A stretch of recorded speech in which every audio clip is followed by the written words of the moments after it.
قادن وفنان هاتور كوامينو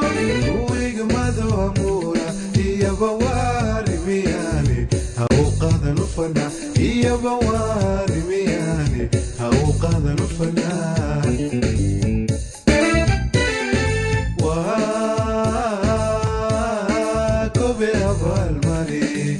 Rakuwa inder karado ishalaga malali karo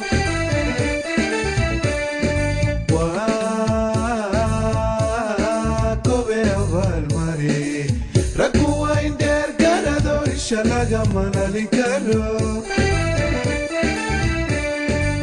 tumarken waoba sida abodur tumarken waoba sida abodur yani يعني قبل أن تشوفي يعني قبل أن تشوفي قبل أن تشوفي قبل أن تشوفي تمركن واوبا سيدا أبو دور تمركن واوبا سيدا أبو دور يعني قبل أن تشوفي يعني قبل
أن تشوفي قبل أن تشوفي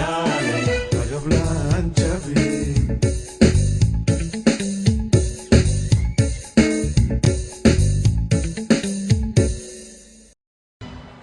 habeen wacan oo wanaagsan dhammaan baa dhalinyaradiinan sharafta leh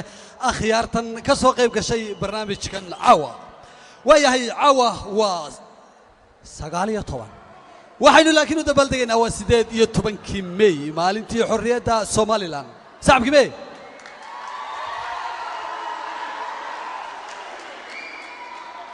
الله يرضى عليكم يا أيا أمهاتسنتهن وياهي هذا أنت أنا بلابن برنامجك لنعة فنكا يسوقانتا هيسها دبعسن فنانين عاوة إذن كأنا ذكيرين أيا ندين هيا وهجاج لكن محن كور رئيسنا يا بلانو يا نمر كور رئيسه والسياسي روق عدايا وكما إمي سميلود بصومرة وعبد الله عبد حاج عمر عبد الله جوان ويسوقه قدومي كحيان كوباد أيو مرها يا برلمان الصومالي لان وحوي قدومي كحيان كوباد قد كدور شطا وزير كعدالة أنا وصومري بل هذا بقى سجى وينوجو ورما وحقي تكني كذا الله يسوق بصلاة وحلي ركاك هساك وعن يا سلام أنا قاوي ممكن يسوق شو عمه يستوان سلاه وي إن هذا بقى وحن إما كوي يدينا بل عبد الله ويسوق ينوجو حق ورما حالته صومالي لان هلك أي مرة يسوق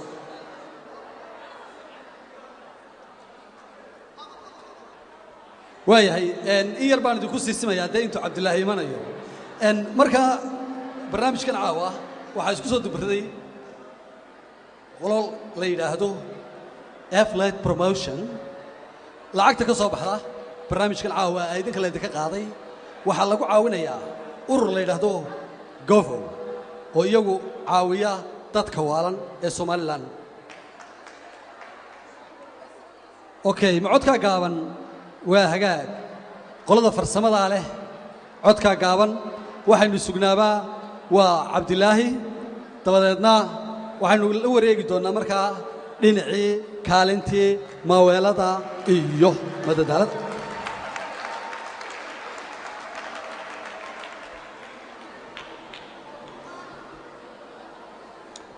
bismillaahir rahmaanir rahiim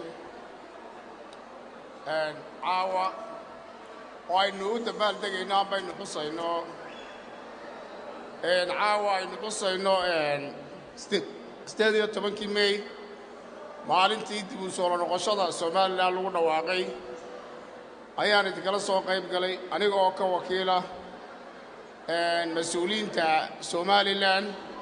haday tahay dawladda saddex xisbi guddiga doorashooyinka qaranka iyo dadweynaha Soomaaliland intaba aniga oo ka wakiila ayaan idinkala soo qayb galay xafladan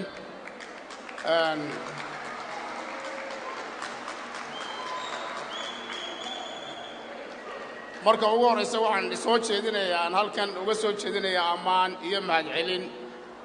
mas'uuliyiinta ay noo soo qaban qaabisay munaasabaddan qiimaha leh ee ay dalkoodii hooyo ay ku taageerayaan iyo intiina ka soo qayb gashayba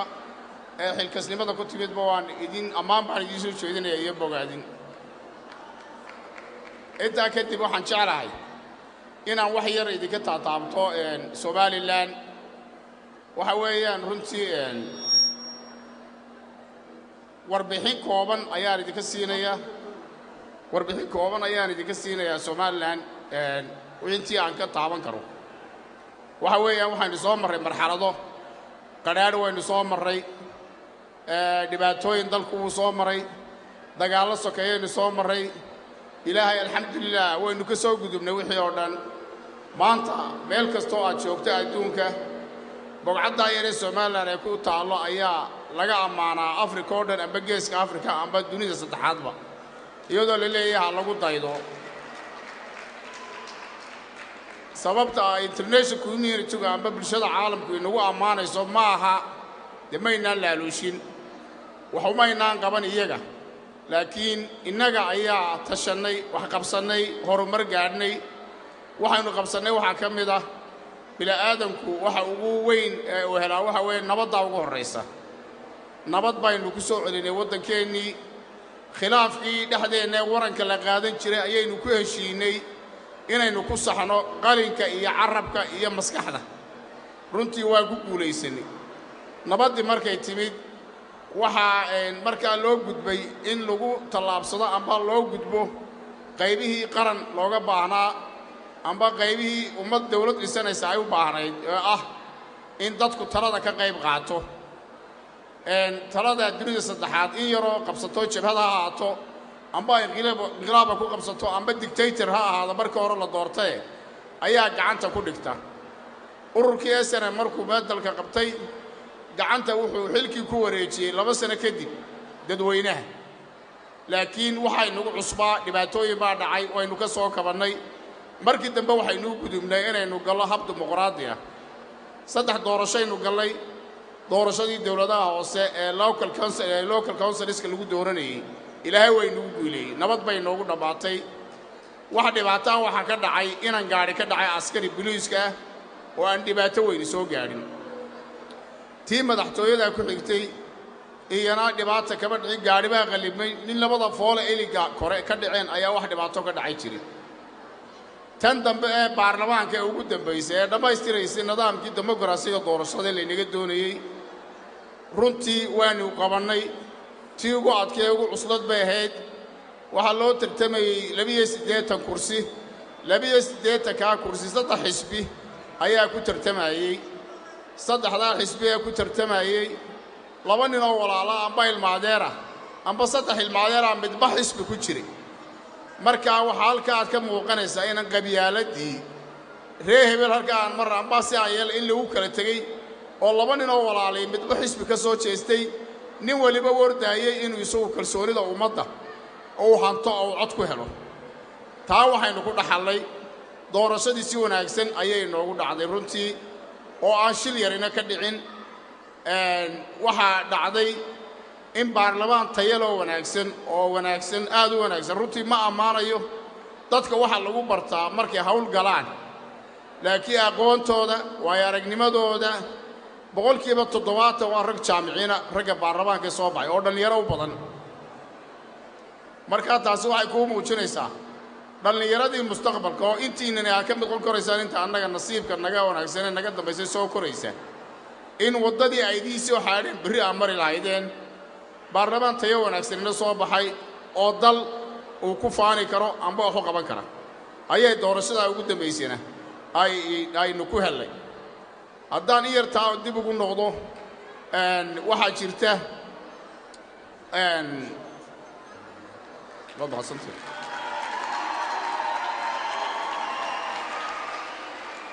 waxaa jirta haddaan dibtaa ugu noqdo warbixintii guddiyada doorashada markaanu qabanaynay doorashadii ugu dambeysay waxaa nagala soo qayb galay 67 international observers amba markhaatiyaal caalami ah af Soomaaliya hadii markhaatiyaal ka marakaca amba ka markhaati ahaada doorashadii u dhacaysay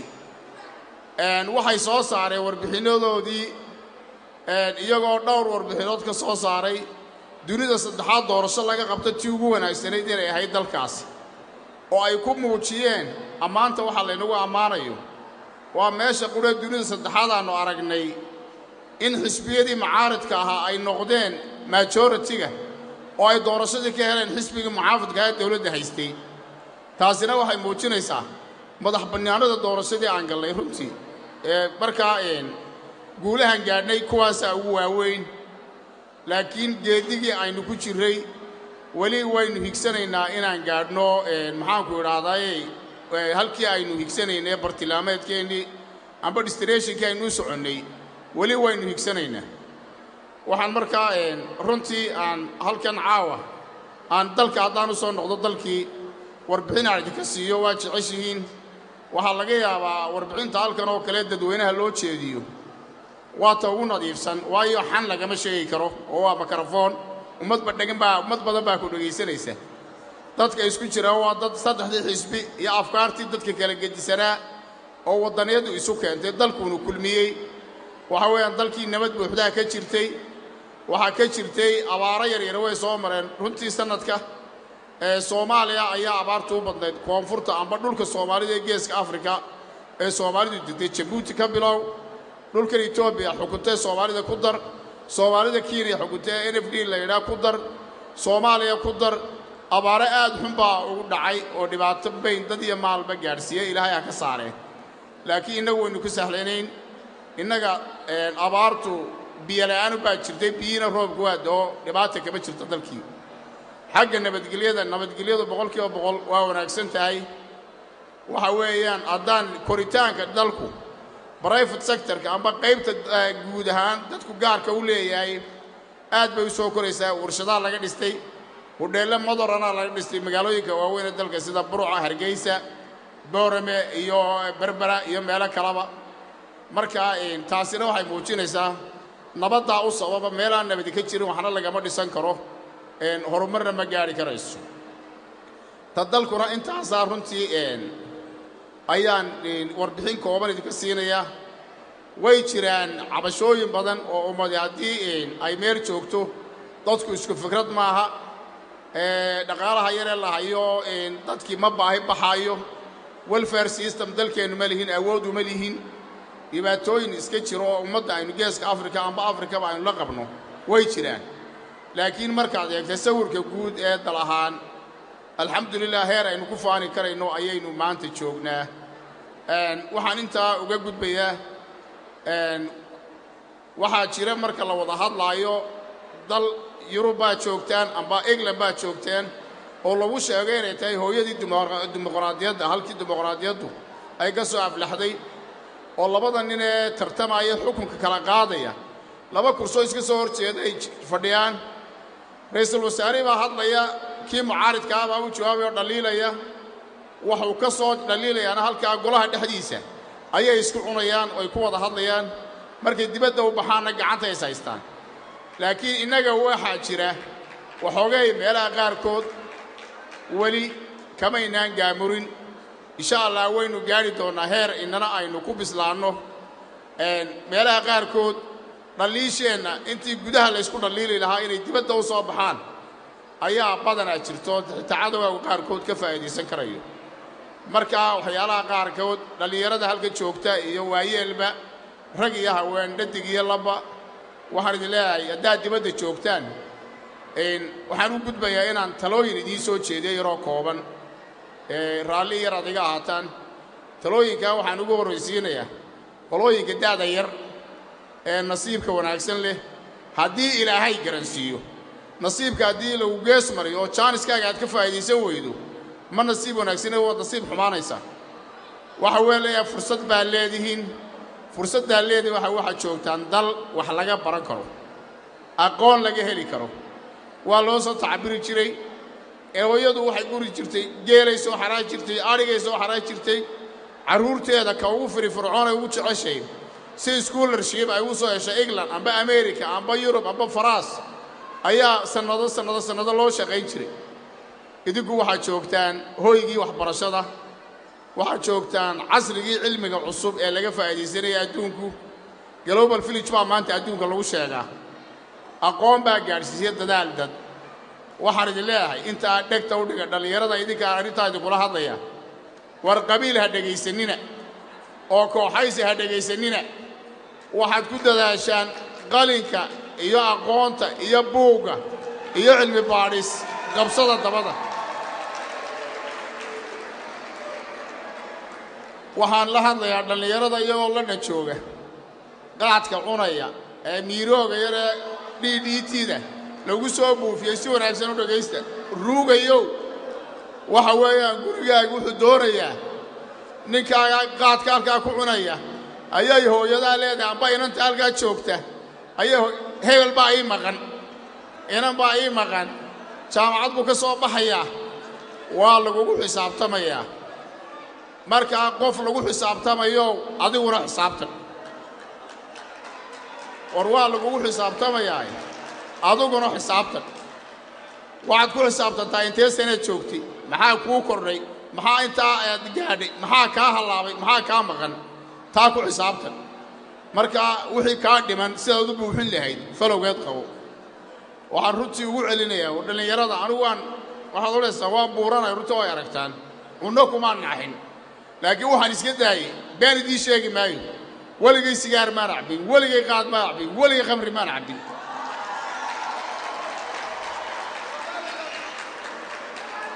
kuma faanayo wallaahi intubaa runtay fursadna umaan helin waalidkay aabbahay anoo 4 jir u dhintay hooyadayna reemiyey bay ahayd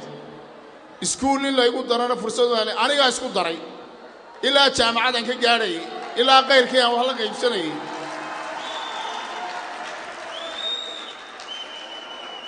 waxaan tusaale idinka dhigayaa erey beena maaha dhallinyaradu iga faa'iidaysta waa run waa dhab walle anoo doonaya inaan quraan barto yaro inaan wuxuun barto loox baa lagu qoran jiray quraan waa wuud waa qori qori garaba waayan baliga looxa waa wuud qori ballaaran ayaa alif qaranka lagu baran jiray looxii baa soo qaatay alifkii waa la ii dhigay saddex wadaadoodan diina aan aqoon ayaa googooyo jeexjeexay walaase isagii quraanna maxaa kala galay geeloodu yaa u raacaya marka waxa weeyaan waxaan idin leedahay waad nasiib wanaagsan baa leediin ee habliye ragba ka faa'iidaysta fursadda dahabka ay haysataan oo kii qaad cunayo qaadka tuur oo aas oo inantii meeraysanaysa inta isdhisto meelaha meel surwaal yar ku dhagsan qaadato kolba meel ordaysa u dheer tagaysa ay jooji u dadaala inaad wax barataan markaad wax barataan aad wax noqoto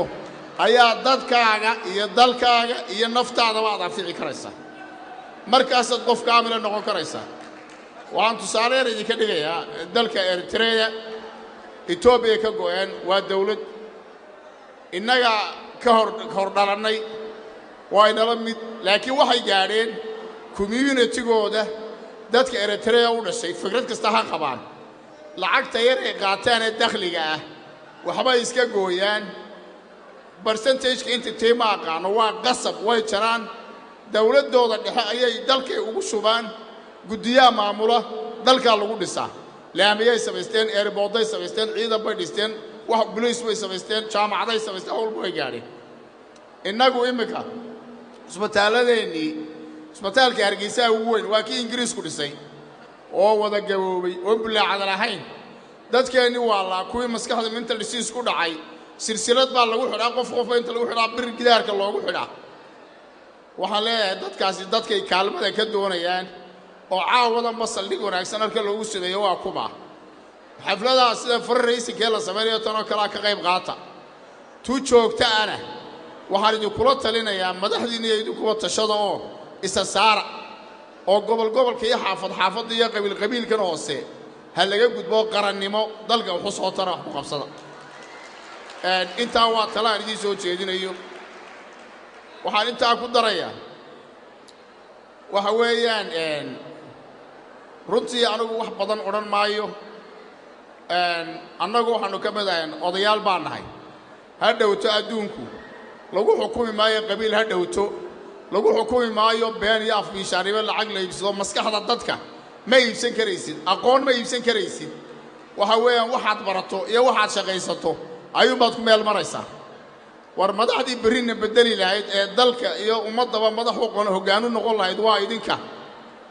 waa in aad ku dadaashaan sidaad ku soo xambaaran lahaydeen ee dalkiinni aqoon u keeni lahaydeen inta halka joogaysana wax ugu tari lahayd wax u tari karaysaa waxa ku tari karaysaa dabeedna aad dadkan dhaxli lahaa ee nagala wareegi lahaa waxaan idin soo socay aad ugu timaadeen meesha aad noqotaan hanta waxaan leeyahay dhageysi wanaagsan hadalka idinku dheerayn maayo waxa weeyaan marka intaasaan anigu ku soo koobaya waad mahadsantiin waxaan in yar raaliga ahaada in yar baan ilaaway anigu waxaan ka tirsanahay komishiga doorashooyinka qaranka guddoomiyuhu hore komishiga ay magana guddoomiye ku xiga ma ku shaqeynaa xilkaygu waa wareegto waa power sharing hadba kolba guddoomiye qof baa noo noqday laakiin guddoomiyuhu hore aan ahaa komishiga doorashooyinku saddex doorashaan soo qabanay tii dawladaha hoose tii golaha madaxtooyada tii baarlamaanka doorashada waxa dheeraan qabanay laynama aqoonsana laakiin komishinka waa la dhageystaa sidii hab wasaaradda arrimaha dibadda oo kale aan u shaqeynaa South Africa na casuuntay doorashada naga caawiyeen EU-da na casuuntay way naga caawiyeen oo dalkani u hoggaanka u hayay Ingiriisku amba UK hoggaanka u hayay Kenya nagu tagno na casuuntay waan u furanay amba access baan leenahay inaanu dalalkan jira ee waaweyn aanu meel aanay gelin aanu gallo oo runtii xilal ka duwan waad mahadsantiin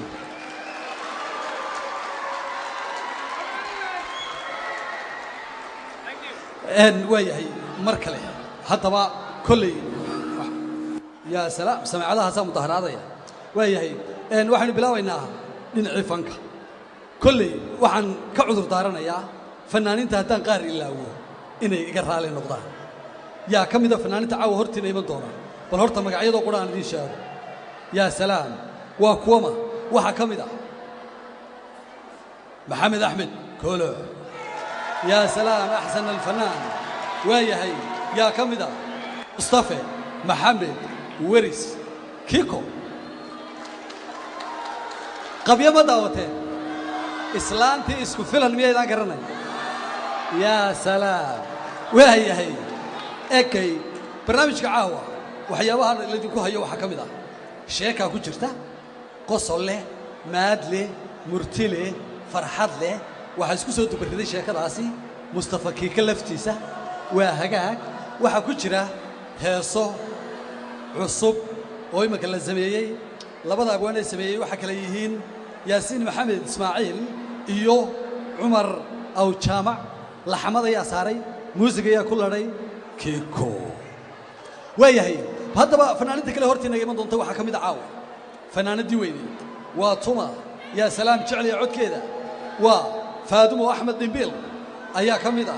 صومر يا سلام هكتجين وطما نمعو ياسين عرالي وهجاج يا حنا يا منان وكوما محمد أحمد قومال يا سلام أحسن الفنان وكما عبد الرزاق شري شوخلة يا سلام ويحيي وحنو ملاينيا إن أنا فريق قطنين وكما يوسف محمد حسين وقفي يوسف داري وياهي محمد حسين هلود وياهي عبد عمر فؤاد عمر ووراليه سويدن ويقولون ديقوهودي بهودي ووتو نمع دقن يا سلام سارة أحمد جامع هكتجن عبد نور الله يا سلام مدوى فريق مقطنا محمد آذن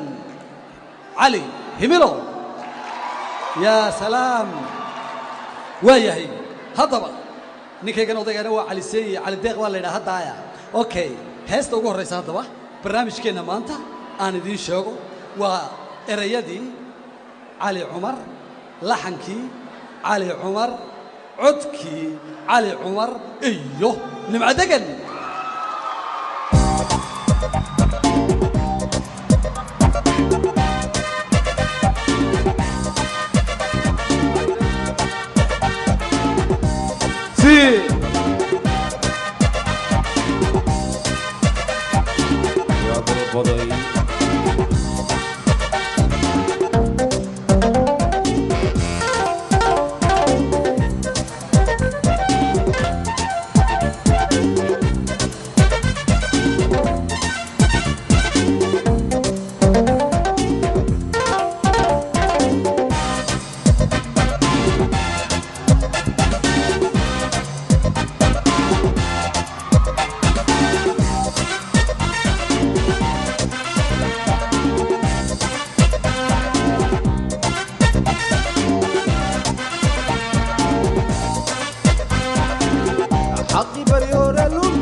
بستانكي أرابسيا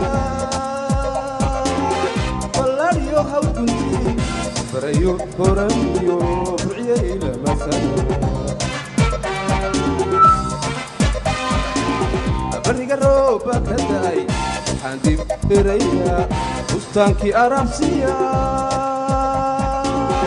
والاريو هاودنتي بريو هورانيو برعيا إلى مسانا بدينيو معدتي ليو أسعانيو مرتشع فضل بك بريا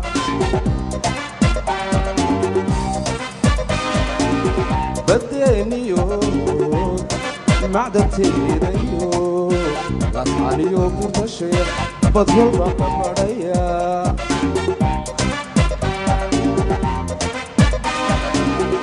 hargeysana bilicda wacan quruxda laydhka ka baxay ma hadda boqorkaa loo barwaaqaan heesaya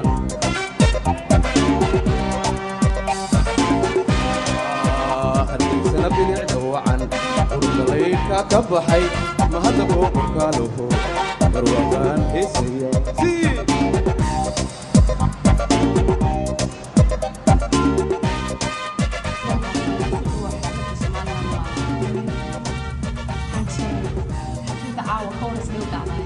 ما شاء الله حفلة عاو سي فرحة له وشعور سومالينيمو ayuu dhacday dadaalhaan Soomaaliland waxay nooga baahan tahay maadaama ay nahay dadka qurbaha jooga wax haday tahay adduun haday tahay fikrad wax kasta way uga baahan tahay Soomaaliland shicibkeeda qurbaha jooga xafladda caawa maskaxda in wax faa'iido laga helo haa waan arkaa xafladii hore horta waxay kaga duwan tahay xafladani xafladii hore meelo badan baa lagu kala dhigdhigi jiray dadku isma raacsanay xafladan laakiin meel qura lagu dhigay waxaan aaminsanahay dadka ay abaabulay xafladan dad macquul ay yihiin waxaan aaminsanahay inay deeqda gaarsiin doonaan halkii loogu talagalay caawa maxaa lagu heesaa waxaan insha Allah hees wadaniya miraha cali umar leeyahay ilxankeeda hees kale oo khadrad daahir ciida ay leedahay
santahay walaalo okay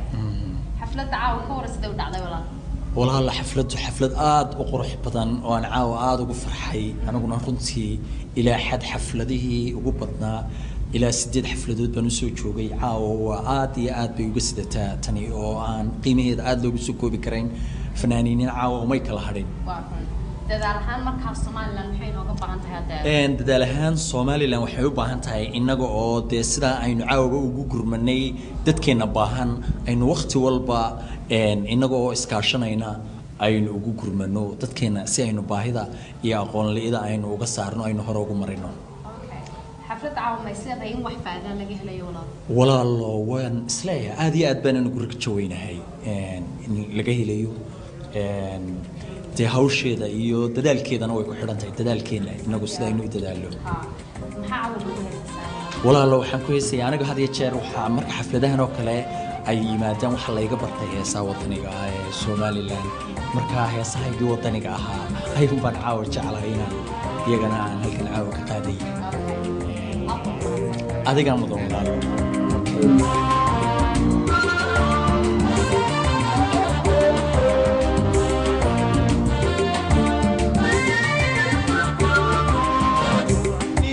siddeedii may watuma tobaniyo siddeedii may watuma tidalkeena weeya talaaye baa lagu helay turuq lagu dhashiyo tabantaabadeedii taniyo caawo weeyaan taniyo caawo weeyaan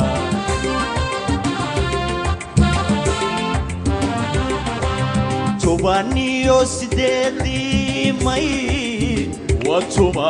tobaniyo siddeedii may watuma tidalkeena weeyaan talaaye baa lagu helay turuq lagu dhashiyo tabantaabadeedii taniyo caawo weeyaan taniyo caawo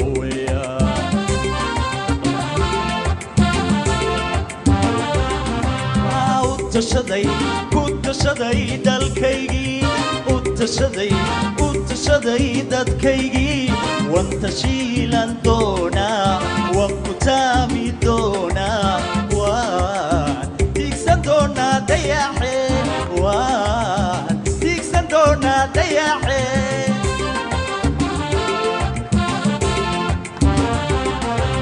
ku tashaday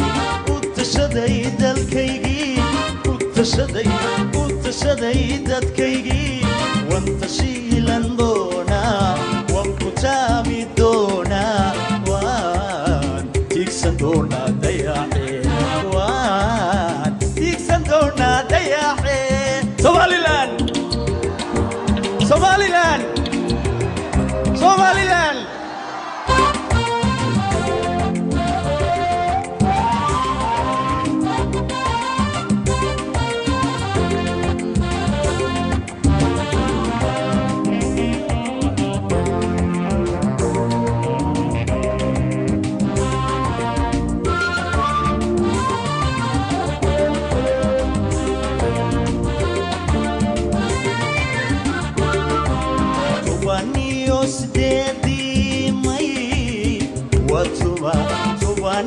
siddeedii may watuma tidalkeena weeyaa tanu dhalanay weeyaan turuq lagu dhashiyo tabantaabadeedii taniyo caawo weeyaan taniyo caawo weeyaan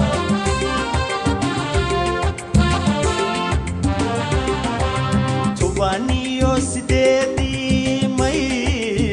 watuma tobaniyo siddeedii may watuma tidalkeena weeyaan tanu dhalanay weeyaan turuq lagu dhashiyo tabantaabadeedii taniyo caawo weeyaan taniyo caawo weeyaan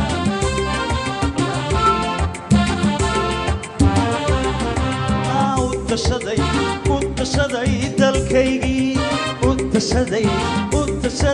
dadkaygii wan tashiilan doonaa wan ku taami doonaa waan tiigsan doonaa dayaxe waan tiigsan doonaa dayaxe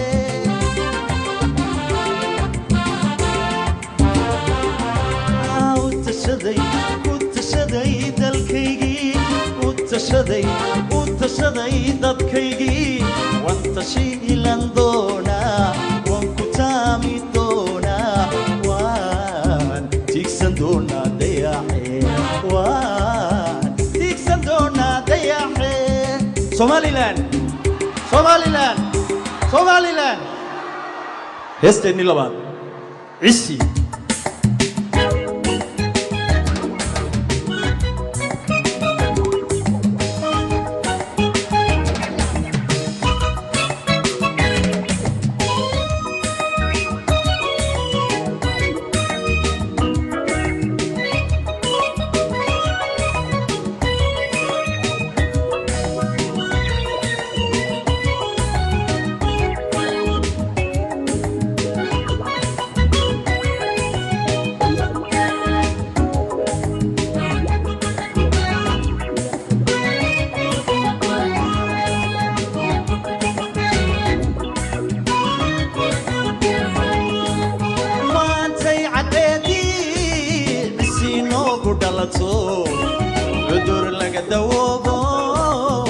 عابكي العابي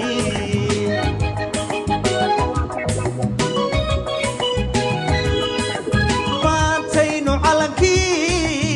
عيدي سكينو عيدي في يدا وتاقنو عيدا مد سلامي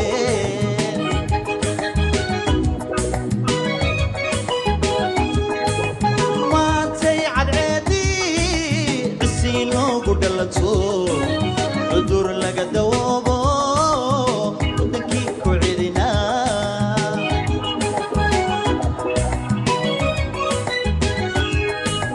وانتينو علكي عيدي سكينو عيدي في يدا وتاقنو عيدا مد سلامي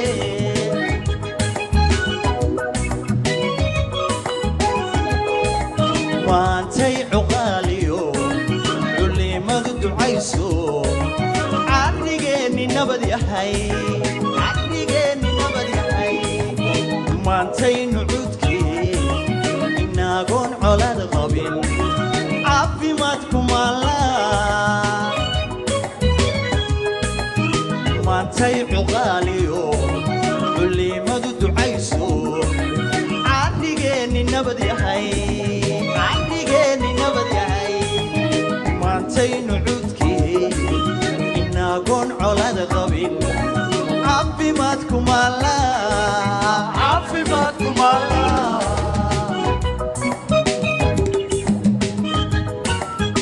كمالي لان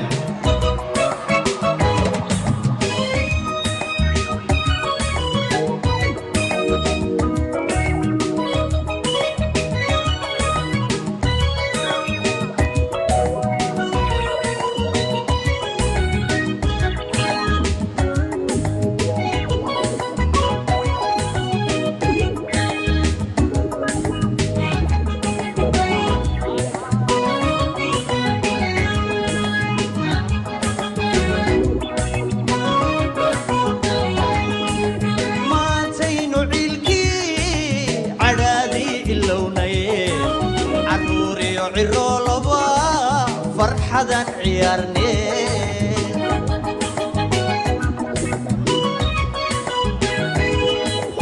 ما تينو عرددي عدودودي مالو تعادة ديديو عسي أنكم نولاي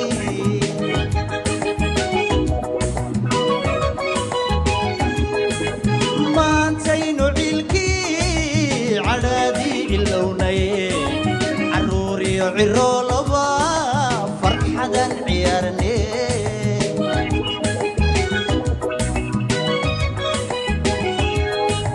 ما تينو عرددي عدودودي مالو تعادة ديديو عسيان كنولاي